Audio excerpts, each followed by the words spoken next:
Bien, bienvenidos. El día de hoy vamos a trabajar con lo que son medidas de tendencia central. Ya, habíamos conversado las primeras clases, la estadística descriptiva sobre todo nos ayudaba a lo que era la representación o presentar datos con el propósito de revelar patrones. Hicimos ejercicios de gráfico de columnas, hicimos ejercicio de gráficos circulares y gráficos de área. Los de área todavía no hacemos, pero es muy similar. Gráfico de líneas. Y también empezamos a trabajar con una herramienta que era el Flourish en su momento, porque la tecnología nos ha ayudado a avanzar bastante y ahora tenemos muchas herramientas mucho más didácticas y sobre todo la captura de datos es mucho más inmediata, por usar un término, y el volumen de datos también es mucho más grande. Entonces, la intención de justamente la estadística descriptiva es utilizar estas herramientas con el propósito de generar fenómenos o analizar los fenómenos sociales que puede tener un sector o un país. Habíamos revisado ya algunos datos, lo que es población, muestra, variables cualitativas, cuantitativas. Armamos nuestro gráfico de frecuencia y de la distribución de frecuencias. Entonces, ahorita vamos a ir un poco más centrados sobre lo que son las medidas de tendencia central, más específico con la definición conceptual de lo que es media, mediana y moda. ¿Ok? La anterior clase hablamos sobre las simetrías que podía tener hicimos un ejercicio con un histograma. Un histograma es la representación de una tabla de distribuciones y a través de muchas investigaciones se llegó a determinar este tipo de curvatura que se le denomina una curvatura de una distribución normal, o distribución de campana de Gauss, también en otro. Lo analizamos cuando veíamos los niveles de confianza. Este tipo de distribución nació justamente de un análisis de muchos años sobre distintas características de la sociedad. Hablemos que primero se veía temas de edad, después se veía temas de altura, temas de peso. Entonces se empezó a evidenciar que existía una tendencia. Bien, en un mundo ideal, esta tendencia sería simétrica si es que la media, la mediana y la moda fuesen iguales. Pero como no es un mundo perfecto, tenemos ciertos sesgos que pueden ser positivos o negativos. El dato que más influye o la medida de tendencia central que más influye para determinar si hay una simetría hacia la izquierda o hacia la derecha va a ser la moda. ¿Qué es la moda? El valor que aparece con mayor frecuencia en un conjunto de datos, que no necesariamente es la media, porque la media, o como le conocemos, la media aritmética o el promedio, es la suma de todos los valores dividida por el número de valores. Entonces, en relación a la media, la moda le da cierta tendencia, cierta simetría mucho más acentuado. No necesariamente la mediana, porque la mediana divide el conjunto de datos en dos partes iguales. Entonces, yo puedo tener un promedio de estatura. Si es que todos aquí en Ecuador midiésemos 1,70 m, todos estaríamos aquí. Todos tendríamos la misma media, la misma mediana, la misma moda. Todos 1,70 m. Pero no, resulta que hay gente que es mucho más alta. Y si es que hay gente mucho más alta, nosotros tendríamos datos que tienden a ir hacia el límite superior. O por lo contrario, si tenemos datos más bajos, vamos a tener una tendencia hacia el lado de derecha o izquierda. Todo va a depender justamente de la cantidad de datos que tengamos sobre todo y la tendencia del dato que más se repita. ¿Ok? Ahora, la mediana, el promedio, sí va a ser nuestro punto de referencia. Los tres nos sirven para analizar, pero obviamente para comparar mediana y moda, sí comparo en relación también a mi medio.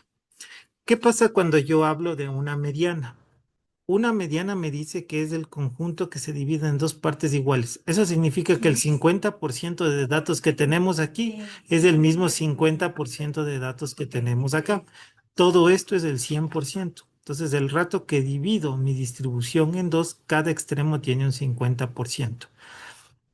En este caso de asimetría hacia la izquierda, vemos que la mediana, todo el conjunto de datos que está acá sería el 50%, y los que están del otro lado, el otro 50%.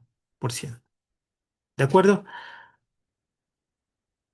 Vamos aclarando con un ejemplo cada uno de de las medidas de tendencia central.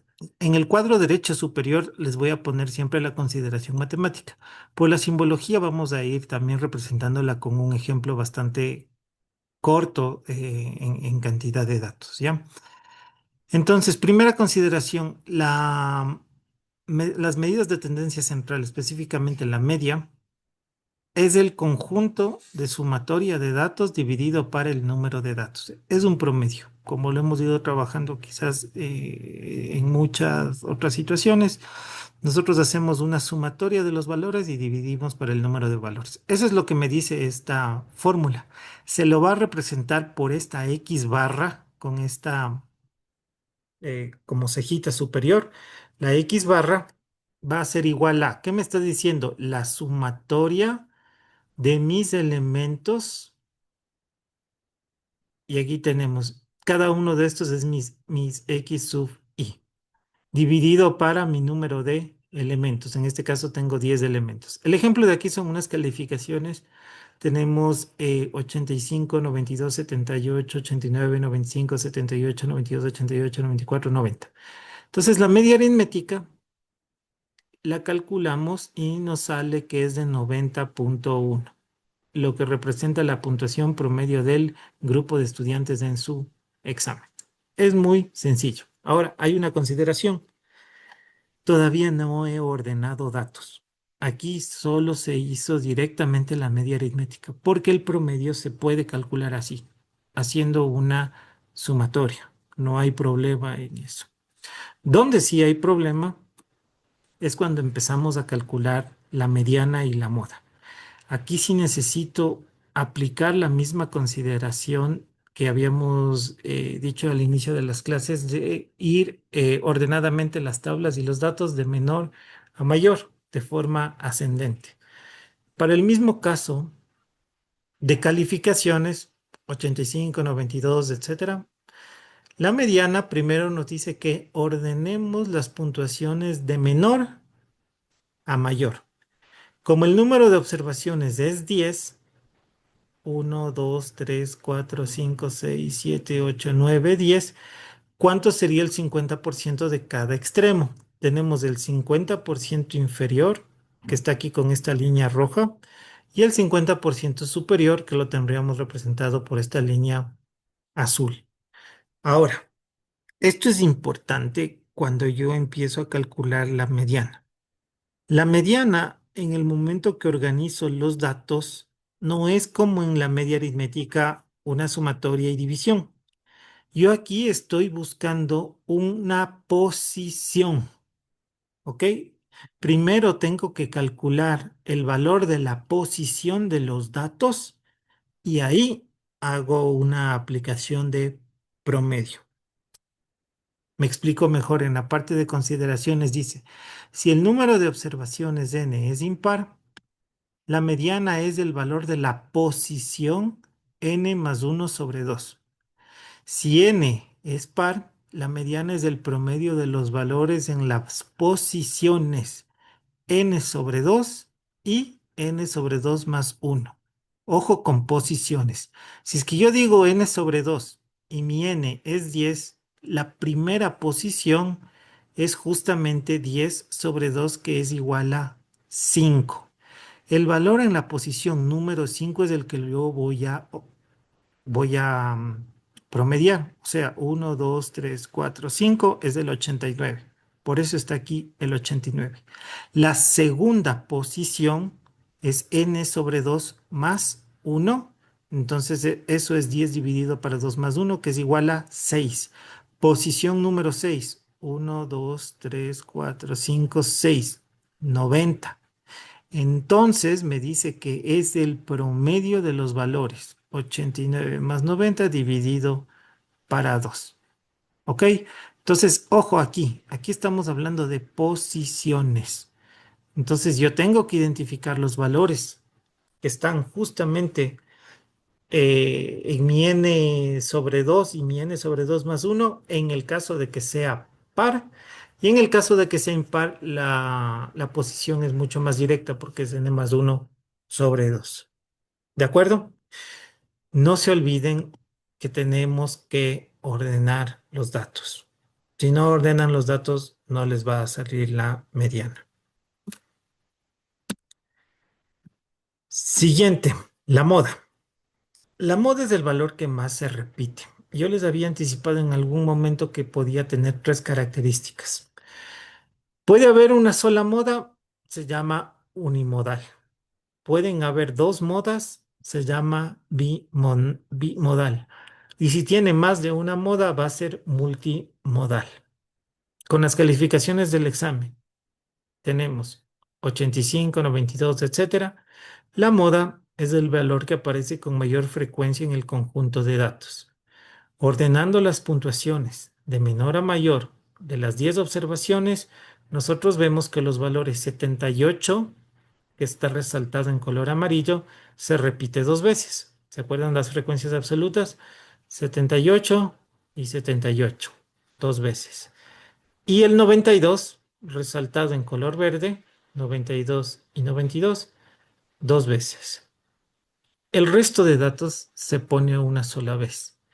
Entonces, al tener dos valores que tienen mayor frecuencia y es igual, nosotros diríamos que es una tabla bimodal. Tendríamos dos modas, 78 y 92. ¿De acuerdo? Esas son las tres medidas de tendencia central que nosotros analizamos para un conjunto de datos, media, mediana y moda. Con eso vamos a determinar si el fenómeno que estamos estudiando puede seguir una distribución normal primero y después de una distribución normal podríamos ver si tiene algún tipo de asimetría. Ahora, dentro de este conjunto de datos, nosotros también podemos analizar las medidas de dispersión. También habíamos adelantado un ejercicio en algún momento que hicimos, creo que fue el viernes de la anterior semana. Hablamos de las medidas de dispersión. Hemos hablado del rango, no hemos topado todavía varianza y desviación estándar. Pero el rango es la diferencia entre el valor máximo y el valor mínimo de un conjunto de datos. Y cada uno de estos datos que están en color azul nos representa una observación. ¿Ya? Yo cuando calculo las medidas de dispersión, lo que veo o lo que trato de identificar es qué tan lejos están dispersos o alejados de una tendencia el conjunto de datos. Aquí vemos una línea roja que nos está visualizando justamente la tendencia. Mientras esos puntitos se vayan alineando mucho más, vamos a ver que existe una menor dispersión. Si es que esos puntos, las observaciones, se alejan mucho más de la línea de tendencia, van a estar más dispersos. Entonces no va a haber necesariamente una tendencia. Vamos viendo cada uno de los casos. Eh, para estos tres conceptos vamos a usar este ejemplo. Consideremos puntuaciones de dos estudiantes. Tengo dos variables. Tengo a Juan y tengo a María en tres exámenes. Entonces Juan y María en la prueba uno saca 80 y saca 75. En la prueba 2 saca 85 y saca 90. En la prueba 3 saca 88 y saca 92. Bien, entonces empecemos con la primera consideración, el rango, valor máximo menos valor mínimo. El rango representa la diferencia entre el valor más alto de un conjunto de datos entre una medida simple de amplitud total de los datos. O sea, que el rango de calificaciones de Juan está entre 88 menos 80 en 8. O sea, el valor máximo que tiene Juan es 88 y el valor mínimo que tiene Juan es 80. Entre 80 y 88 es donde él está sacando notas, notas, notas, notas, notas, notas. Sean 3 pruebas o más. Pero en este conjunto de datos, la mayoría de datos ocurren entre 80 y 88. A eso se refiere el rango. Mientras que María es un poco más amplio. María estamos hablando de un máximo de 92 y un mínimo de 75. Eso significa 17. Entonces, mientras el rango de Juan es más corto a nivel de dispersión, el rango de María es mucho más amplio. O sea, María en este punto podríamos decir que tiene menor consistencia o mejor rendimiento en relación a Juan, porque Juan está con un rango de 8 y María de 17, prácticamente es el doble. Pero no es la única conclusión que podemos hacer. Ojo, siempre que analizo dispersión tengo que hacer los 3 cálculos. Veamos el siguiente cálculo. El siguiente cálculo es la varianza. La varianza mide la dispersión de los datos o del conjunto de datos al cuantificar la media de los cuadrados de las diferencias entre cada valor y la media aritmética. Por eso es importantísimo en todas las operaciones que vamos a hacer de aquí en adelante que ustedes calculen bien el X barra, la media aritmética, el promedio. Entonces, si yo calculo bien el promedio, varianza y desviación estándar me van a salir de forma correcta. No debería haber mayor error. Se representa por esta letra que se denomina sigma y debe estar con su elevación al cuadrado. Así, tal cual como se ve, se llama varianza. ¿Por qué? Porque si es que yo le quito esta potencia 2, esto ya no se llama varianza. Esto se llama desviación estándar. Cuando solo está el sigma, estamos hablando de desviación estándar. Cuando estamos hablando con sigma cuadrado, estamos hablando de varianza. ¿Qué me dice la varianza? Dice que es la sumatoria de cada uno de mis valores menos la media elevado al cuadrado dividido para n. Suena complicado, pero en realidad es bastante simple, sino que a veces son operaciones demasiado amplias como para hacer en la calculadora a mano. Por eso el Excel nos ha ayudado bastantísimo en el análisis de dispersión de datos. Con este pequeño ejemplo, Juan y María. Vamos a primero calcular la media.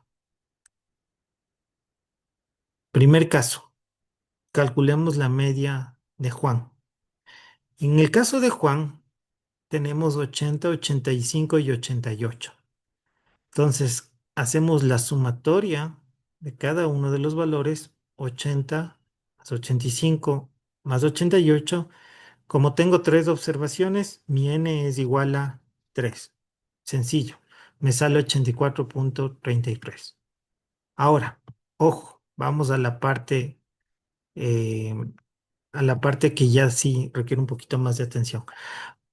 La media, si ustedes se dan cuenta, está aquí. 84,33, 84,33, 84,33.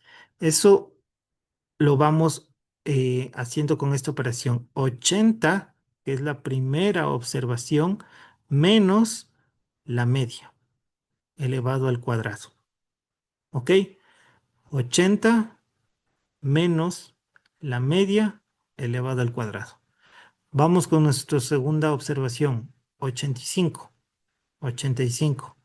85 menos la media elevado al cuadrado. Y más, último dato, 88.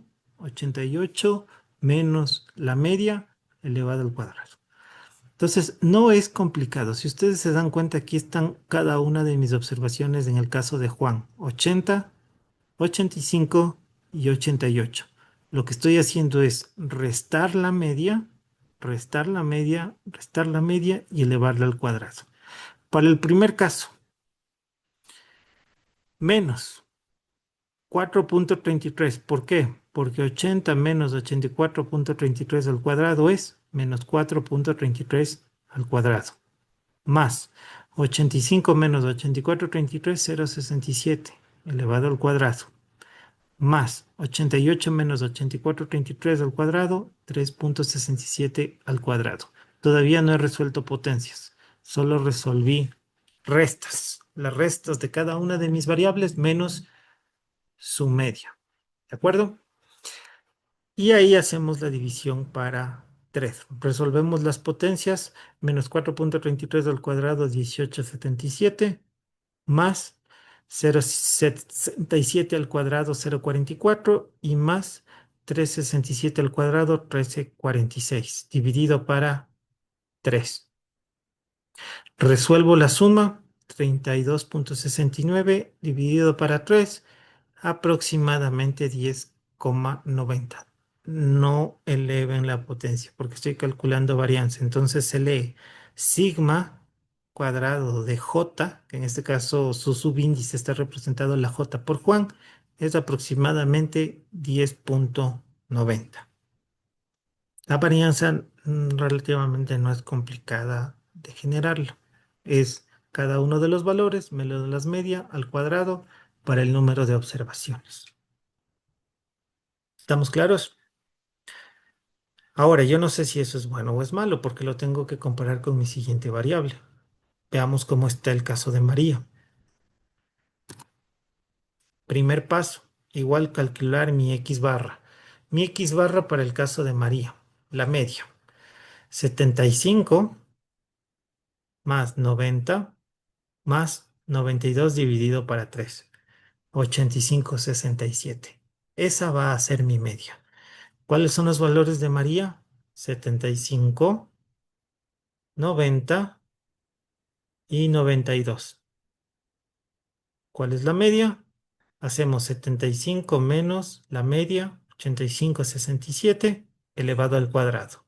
Más, siguiente dato, 90. 90 menos 85,67 al cuadrado y más 92 menos 85,67 elevado al cuadrado, dividido para número de observaciones, n igual a 3. Sigma cuadrado de María es igual a, resolvemos 75 menos 85,67, 10,67 al cuadrado. 90 menos 85,67, 4,33 al cuadrado. Más 92 menos 85,67, 6,33 elevado al cuadrado. Resolvemos las potencias. 113,55, 18, 40,12. Sumatoria, 172 dividido para 3. Sigma cuadrado de María o la varianza, 57,46. Ahí ya tenemos un segundo argumento para hablar justamente de eficiencia o confiabilidad. Así como puede ser ahorita un ejemplo de calificaciones, podría ser de algún otro fenómeno productivo. Pero ya tenemos una tendencia. Acuérdense en cómo era el rango de Juan. El rango de Juan estaba en 8 y el rango de María en 17. Eso nos decía que había mayor tendencia de dispersión en María. Cuando calculamos las varianzas de ambos, nos damos cuenta que la varianza de María es de 57,46 y la varianza de Juan es de 10,90. Aquí ya vemos que los datos de Juan están mucho más cercanos a la media porque tiene un menor rango y los de María están más dispersos porque también su rango es mucho más amplio. ¿Ok? La desviación estándar es muy sencilla si ustedes llegan hasta el paso de las varianzas correctamente. ¿Por qué? Porque la desviación estándar es simplemente aplicar la ley de radicales. La desviación estándar es la raíz cuadrada de la varianza y proporciona una medida de dispersión más interpretable. Indica cuánto se aleja en promedio los valores individuales de la media. Entonces, la desviación estándar, ahora sí sigma, es igual a la raíz de la varianza o de sigma cuadrado. Si quitamos leyes de potencia, nosotros aplicando una raíz cuadrada al valor de la varianza, tendríamos la desviación estándar. En este caso, 10,90 a la raíz nos daría 3,33. Y en el caso de María, la raíz de 57,46 sería 7,58. Es un tercer argumento justamente para evidenciar que la desviación de Juan es mucho menor a la desviación de María. Prácticamente es 1 a 2 o el doble. Interpretación. La varianza y la desviación estándar para las puntuaciones de Juan son aproximadamente 10,90 y 3,30 respectivamente. Y para las puntuaciones de María son aproximadamente 57,46 y 7,58 respectivamente. ¿Qué nos indica esto? Ay, nos indica que en el caso de la dispersión de Juan es mucho más cercana, sería más atachada. La de María es mucho más plana. Tengo una distribución mayor de datos. ¿Ok? Preguntas hasta esta parte. Medidas de tendencia central.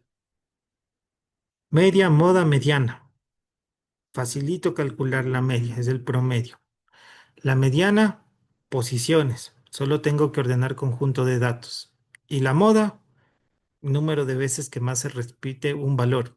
Fácil también calcular con frecuencia absoluta. De ahí tenemos el rango, que no es nada complicado, valor máximo menos valor mínimo, y hacemos la diferencia por cada una de las medias.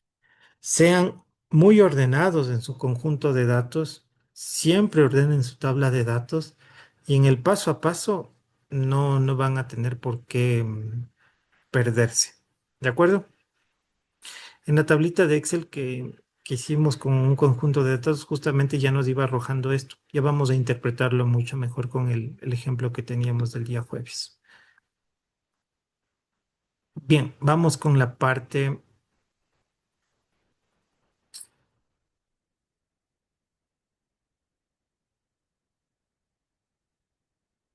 ya, desviación estándar. Ahora, los gráficos para representar variables de dispersión son histogramas, diagramas de caja y bigotes. Bueno, este diagrama de dispersión o el scar plot que también aparece, es este que vimos al inicio. Este es un diagrama de dispersión. También lo hicimos en la anterior clase. Entonces tenemos estos tipos de datos, de gráficos. Hemos hecho ejercicios ya con el histograma cuando estábamos viendo las tablas de frecuencia. Hicimos un pequeño ejercicio de dispersión y nos faltaría ver lo que son los diagramas de caja y bigotes. En el histograma, bueno, ya habíamos hablado de lo que es un sesgo positivo y lo que es un sesgo negativo. Este es un ejemplo de histogramas que me parece que ya hicimos la anterior clase. Ya habíamos hablado de cómo se calculaba el rango, ¿no? Pero bueno, revisemos este que está así rápido, solo como repaso. Entonces, ¿cómo construye un histograma? Supongamos que tenemos datos, en este caso, alturas de un grupo de estudiantes.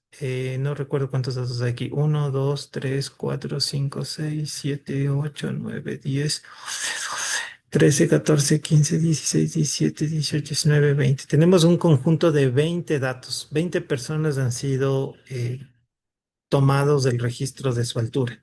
¿Cómo determina el rango? Valor máximo menos valor mínimo. En este caso, las alturas. La persona que es más alta, 1,82 m, está por acá. Y la persona más baja, 1,60 m, está por aquí. Eso me dice que hay un rango de 22. Eso significa que tengo 22 de tamaño de rango. En esos 22 es donde van a ocurrir todas estas muestras. Vamos al siguiente paso. Número de intervalos. Habíamos hablado de usar la regla de Struch, 1 más 3,322 logaritmo de la base, o la regla que les había un poco mencionado de 3, 5, 7. Y podíamos usar el Excel también para determinar el número de intervalos. Elegimos, bueno, en este caso supongamos que elegimos 6 intervalos. Se calcula el ancho de los intervalos, que es el rango dividido para el número de intervalos que yo quiero, y me da un ancho de intervalo de 3,66. Paso 4, cálculo de los intervalos.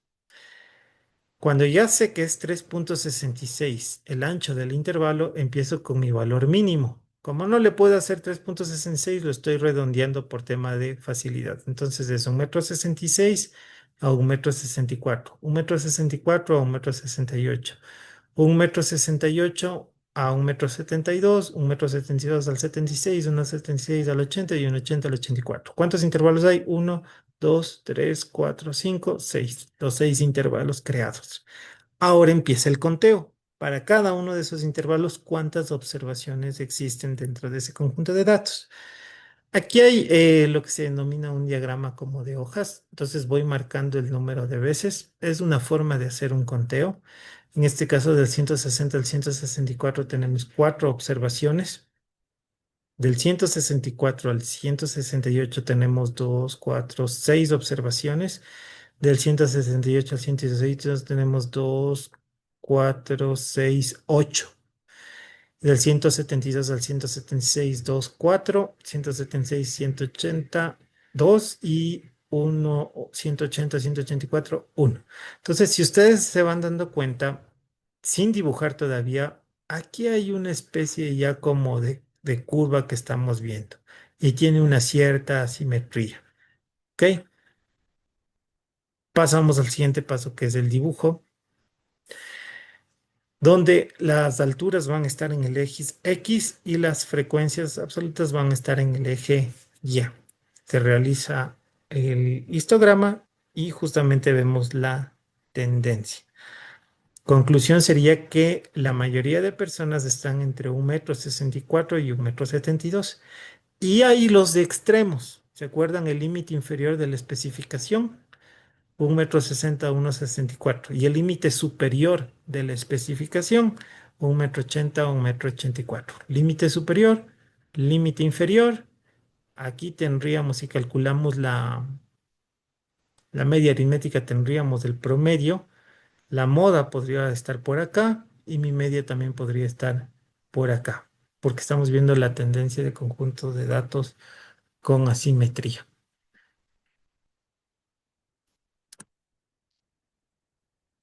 Ok, ahora, esta parte conceptual es muy importante porque nosotros tenemos que llegar a establecer justamente cuándo estas dispersiones que yo puedo ir generando en gráficos.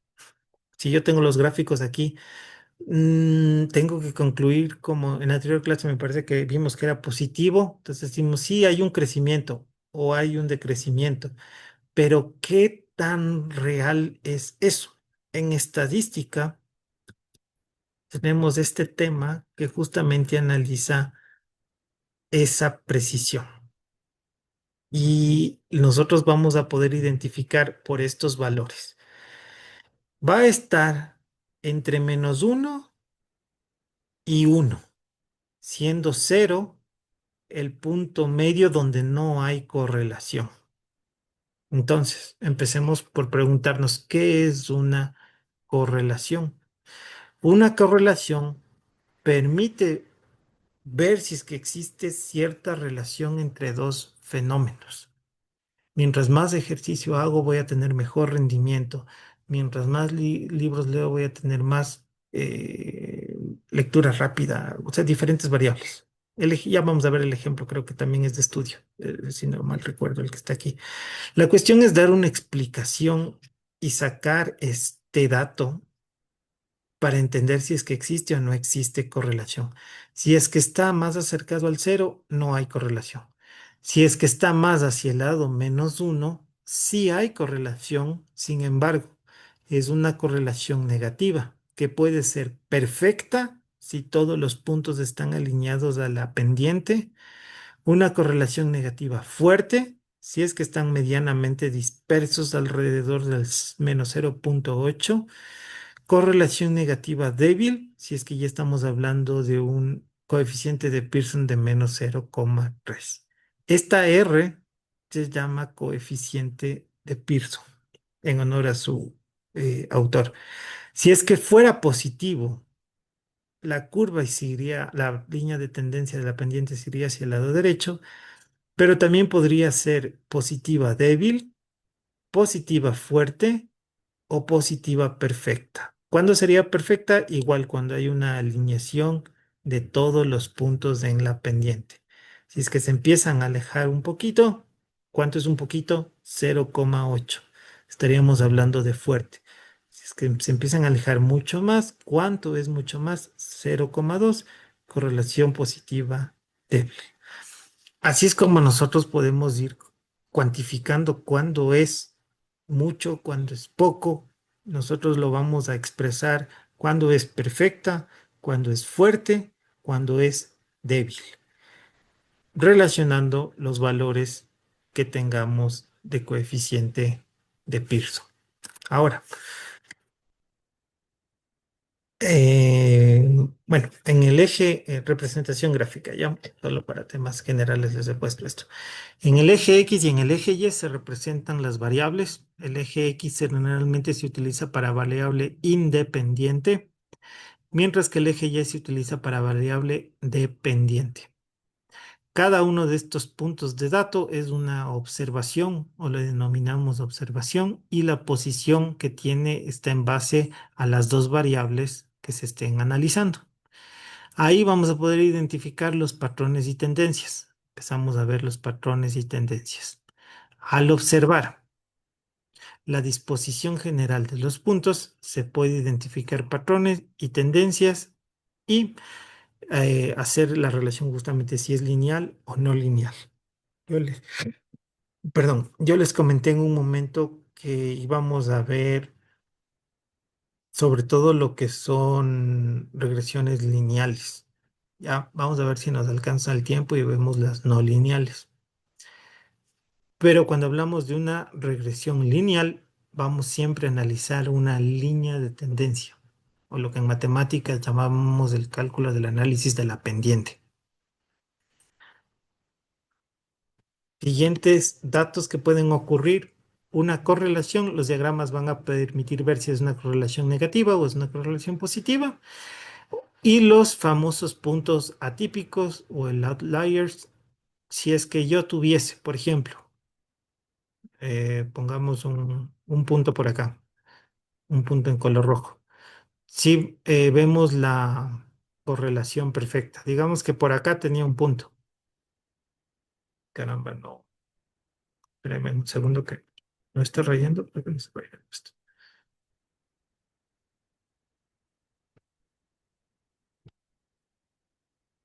Ha sido, ya. Supongamos que yo tengo un punto por ahí en este primer caso de correlación negativa perfecta. Eso sería un dato atípico.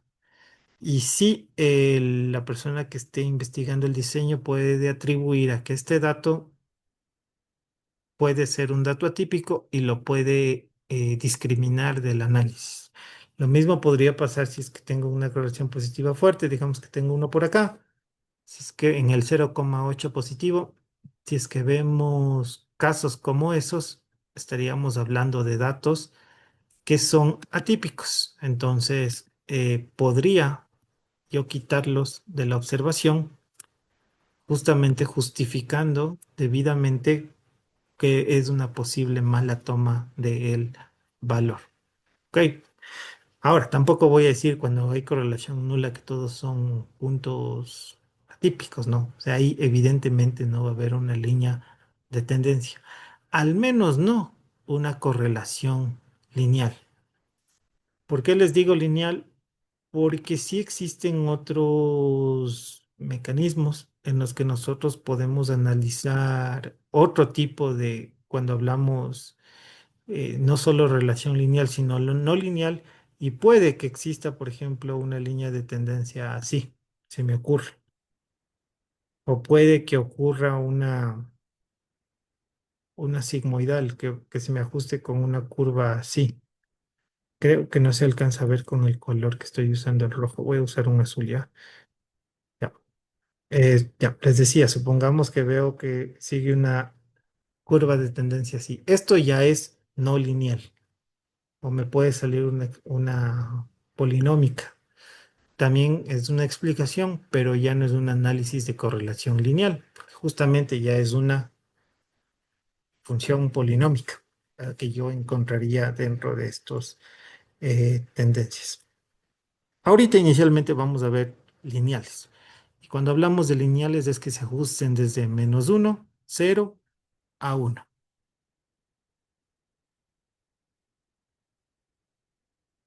¿Cómo se calcula el coeficiente de Pearson?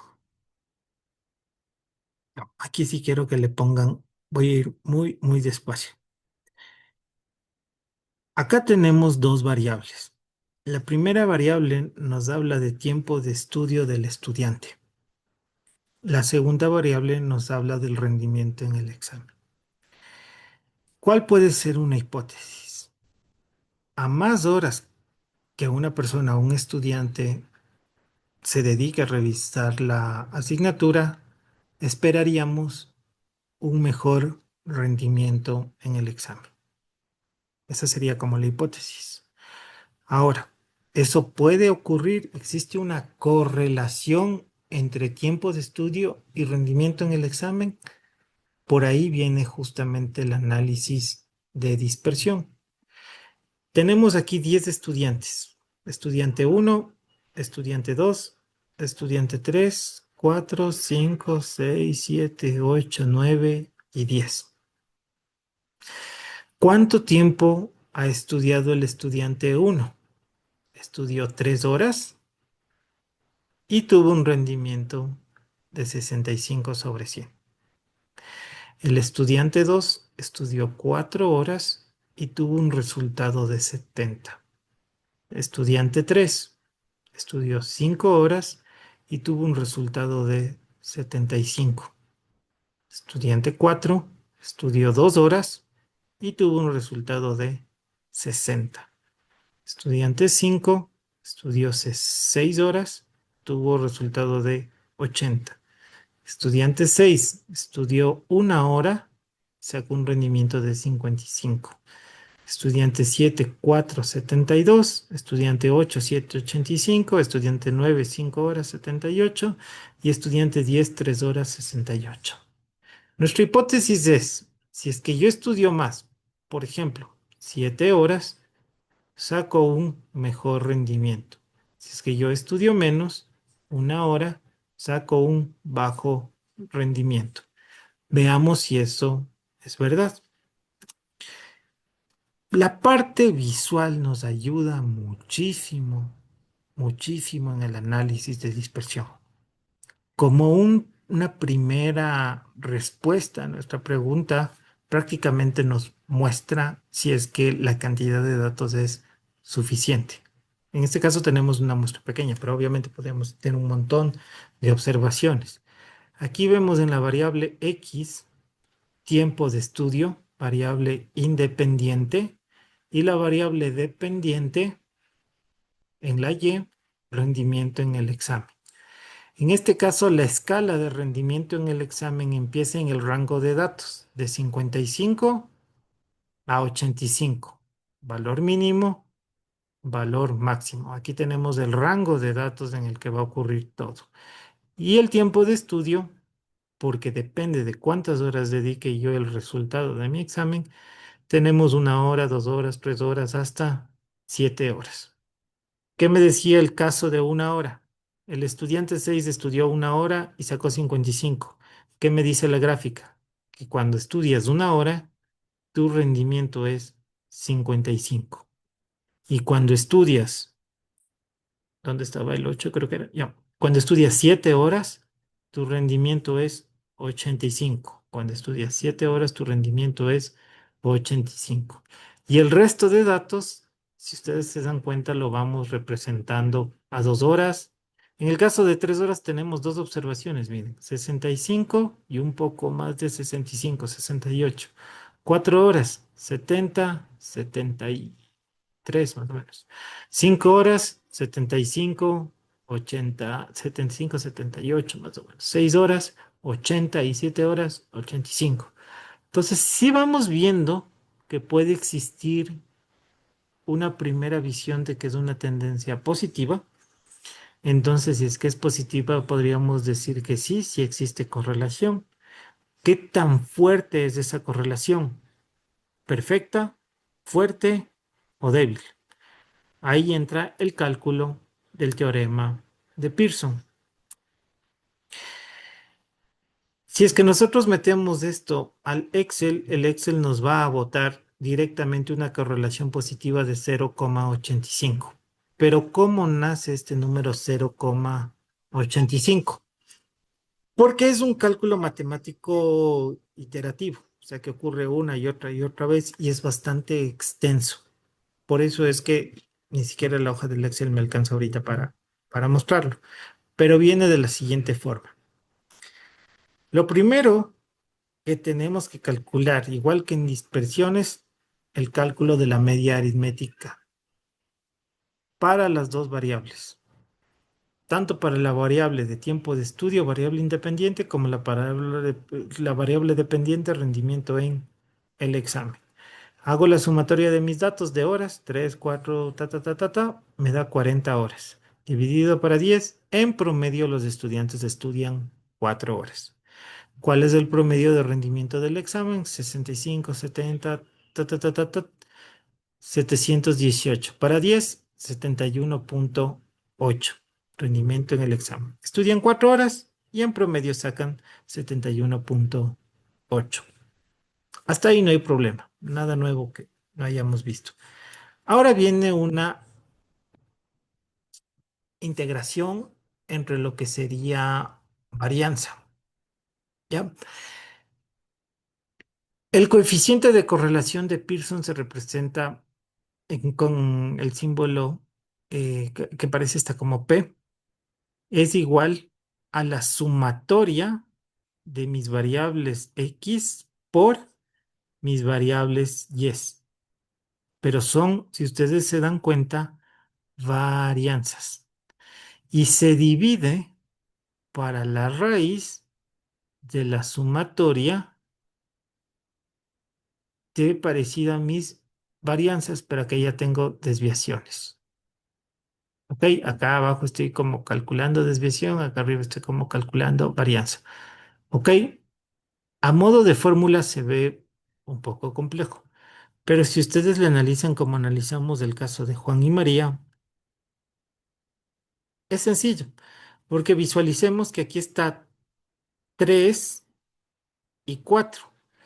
¿De dónde venía este 4? Fíjense, lo voy a remarcar con otro tipo de color. 4, 4,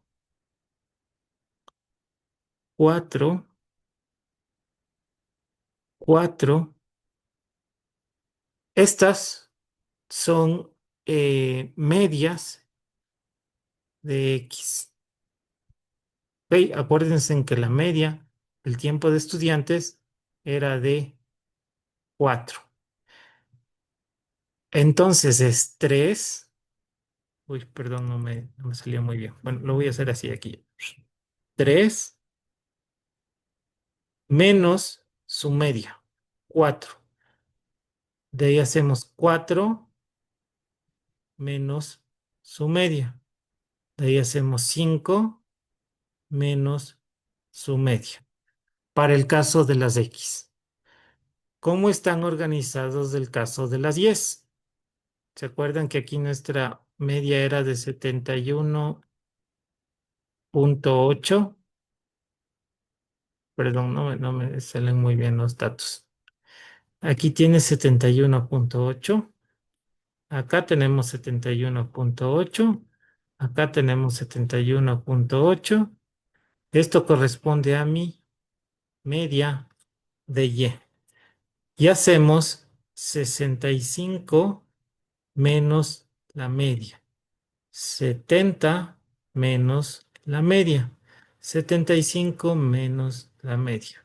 Y así hacemos con todos los conjuntos de datos hasta llegar a 68, que sería acá 68 menos la media. Y en el otro caso 3 menos 4, que sería con el estudiante 10.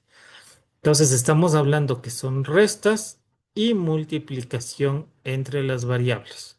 Aquí tengo mi y acá en azul tenía mis variables mis variables X y las multiplico. Después de que hago esa operación, en este caso yo puedo aquí dividir a dos radicales y aquí hacer el cálculo para mis X y acá hacer el cálculo para mis Yes. Igual hago con el cálculo de las medias con cada uno de sus valores elevados al cuadrado. En el caso de las X ocurre lo mismo. Las medias, cada una de sus variables, pero elevado al cuadrado. Cuando resuelvo toda esta operación, yo llego a obtener mi coeficiente de Pearson, que en este caso me dice que es aproximadamente de 0,85.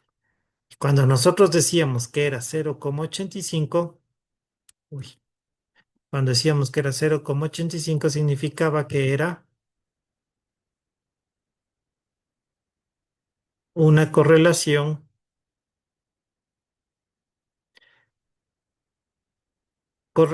está cerca de 0,8, entonces es una correlación positiva fuerte.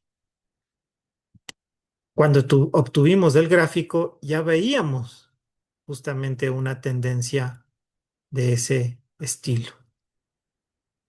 ¿De acuerdo?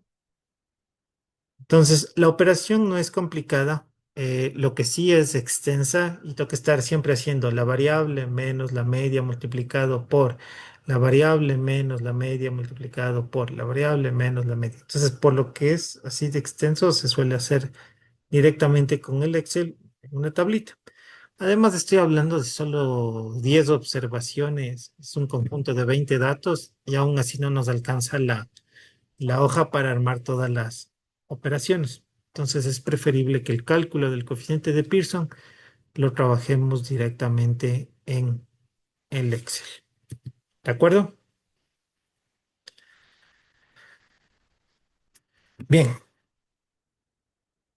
ya son las 7. Vamos a tomar asistencia, ya que luego se me pasa la asistencia. Lunes 23 de febrero.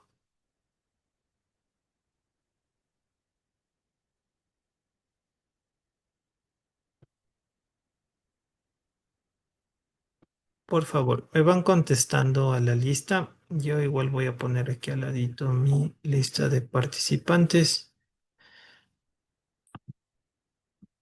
y vamos viendo. Matías Gustavo,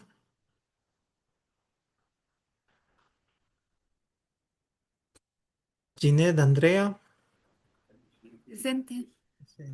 Christopher Valentín, Presente. Katia Antonella, Presente. Ronnie Javier, Sí, presente. Jocelyn Cristina, Presente, profe. Luis Anthony, Presente. Evelyn Dayana, Presente. Helen Estefanía, Amy Anaí, Buenas noches, profe. Presente. Angeline Juliet, Presente, Alicia. Katie Dayanara,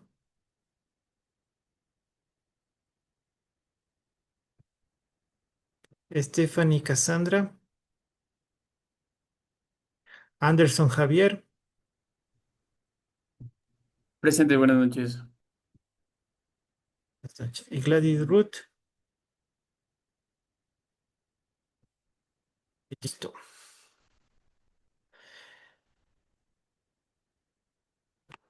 Ok, vamos a la segunda parte.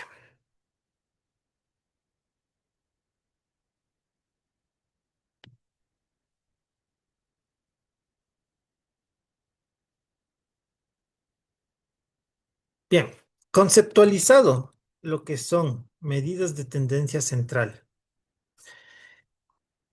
media mediana, moda, vamos a empezar a analizar estas curvas y estas distribuciones, porque ¿para qué me sirve generar todas estas curvas y estos cálculos? Principalmente me funcionan cuando ya empiezo a analizar cuartiles, al menos en salud, en ventas, hablamos de los cuartiles y los percentiles. Bien, ¿qué es un cuartil? No es nada complicado. Yo tengo una distribución, un conjunto de datos, y lo que hago es dividir a ese conjunto de datos en cuatro partes iguales. Eso significa que la sumatoria de esto me dé el 100%. Mi primer cuartil va a representar el 25%.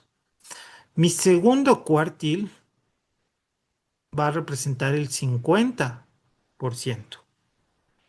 Mi tercer cuartil va a representar el 25 más 25 más 25, el 75% de datos. Y mi cuarto cuartil, obviamente el 100%. ¿Ok? Entonces, un cuartil divide al conjunto de datos en cuatro partes iguales. Entonces, por eso es que dice que estás en el primer cuartil, en el segundo cuartil. Es un análisis que se ha realizado en base a dividir el conjunto de datos en cuatro partes. Hay una particularidad. Si ustedes recuerdan cuando yo les hablaba de la mediana era ¿dónde está? Ya. La mediana es el 50% de datos, 50% de datos. Divide al conjunto de valores en el 50%. Eso ocurre con el cuartil 2. El cuartil 2 es la mediana. Cuando yo calculo mi cuartil 2, estoy calculando la mediana. 50% de datos aquí, 50% de datos acá. Y mi tercer cuartil, estoy hablando de más del 75% de conjunto de datos. Bien, es bastante sencillo. Igual tengo que ordenar mi conjunto de datos. Lo que voy a encontrar es un valor de posición. Dependiendo del tamaño de conjunto de datos, si es que es par, vamos a seguir la regla que cuando hacíamos mediana. El valor de la posición va a ser n más 1 dividido para 4. Cuando el conjunto de datos es impar, vamos a hacer la interpolación o el promedio entre los valores de la posición. N dividido para 4 y n dividido para 4 más 1. Y hacemos promedio. Para el cálculo del cuartil 2 ya vimos que era la mediana. N más 1 dividido para 2, si es que es par, y si es que el conjunto de datos es impar, la posición n sobre 2 y n más 1 dividido para 2. Tendríamos cuartil 2. Cuartil 3, conjunto de datos de tamaño par, es el valor de la posición. Aquí vamos a hacer 3n más 1 dividido para 4, y si es que es impar, 3n dividido para 4 y 3n dividido para 4 más 1. Estamos calculando solo valores de posición. Ejemplo. Aquí tenemos un ejemplo de un conjunto de datos. Tenemos 10 elementos, así que es par. Tenemos el conjunto de datos y están ordenados de ascendente, de menor a mayor. Entonces, me dice que si mi n es 10 y la interpolación entre los valores es n para 4 y n sobre 4 más 1, estaríamos haciendo que es 10 dividido para 4 y 10 dividido para 4 más 1. Sería la interpolación entre la posición 3, 1, 2, 3 y la posición 4, que sería 20. Entonces, entre 17 y 20, yo tendría mi cuartil 1, 18,5. Mi cuartil 2, que es la mediana, n más 1 sobre 2, 10 más 1 sobre 2, 5,5, 1, 2, 3, 4, 5, 25 y 22. Hacemos 25, 22, 23,5. Y en la posición, perdón, en el tercer cuartil, la interpolación entre los valores de las posiciones, 3n sobre 4 y 3n sobre 4 más 1, nosotros tendríamos los valores de 30, estaríamos entre 30 y 35. Eso nos va a dar a 32.5. ¿Ok? Así como calculo cuartiles, yo podría dividir mi conjunto de datos en 100 partes iguales. Y el rato que yo divido en 100 partes iguales, ya estoy hablando de percentiles. ¿Ok? Y aquí ya empezamos a ver lo que en su momento vimos en nuestros niveles de confianza, porque nosotros hablábamos del 100% cuando trabajábamos con el 100% de nivel de confianza. De ahí empezamos a trabajar con el 95, significaba que dejábamos por fuera un margen inferior y un margen superior. Estamos hablando de los sigmas. Y aquí, bueno, aquí hay toda una ciencia que habla del Six Sigma. Mientras menos defectos tengas, o sea, mientras menor sea la varianza y la dispersión de los datos, un proceso es mucho más eficiente, mucho más productivo, tiene mayor confianza. Entonces, si tu número de errores está dentro de este 6 sigma, ¿por qué se llama 6 sigma? Porque tenemos menos 3, menos 2, menos uno, 2 y 3. Tenemos 3 desviaciones a cada lado. Son 6 desviaciones en total. Yo no me puedo desviar más allá. Si me desvío más allá de eso, obviamente mi proceso no tiene control. Esa es un poco la explicación ya más profunda de los percentiles y cómo puedo ir dividiendo a una distribución de datos. Bien, el cálculo de los percentiles es muy similar al de los cuartiles, pero lo vamos a hacer con valores cuando calculemos los de 100. Bien, ya jóvenes, esta es la teoría del día de hoy. El día de mañana vamos a hacer una práctica. Nuestro mismo conjunto de datos, les voy a poner un conjunto de datos y vamos a hacer el paso a paso, valores de medida de tendencia central, mediana, moda, media, desviaciones, varianzas y coeficiente de Pearson. ¿Ya? Así que si necesitan darse otra lectura, lo hacemos. No lo hago ahorita porque ahorita el tiempo es muy corto como para que alcancemos a terminar el ejercicio completo y quiero hacerlo en una sola sesión grabada para que podamos verlo bien. ¿De acuerdo? Ok, listo, pero sí está pesado el tema. Sí, esta parte ya viéndole más práctico en el Excel se les va a aclarar, pero ahorita ya tienen la parte teórica que es la partecita pesada.